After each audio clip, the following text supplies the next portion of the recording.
concert! Parang wala ng energy guys ah. Oo nga eh.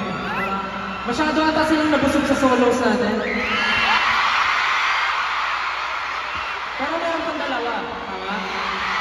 Abangan nyo yan. Also, binasag mo raw eh. Ha? Binasag mo raw.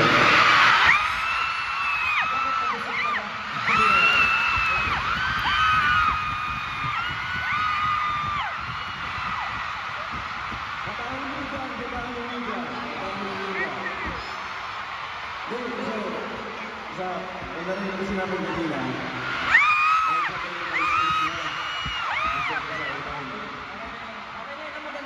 Meron pa mamaya si Pablo at si Ken. Tama? Pero syempre, hindi lang yung celebrate natin. Tonight, we are also celebrating these milestones with the one and only Francis Libiran.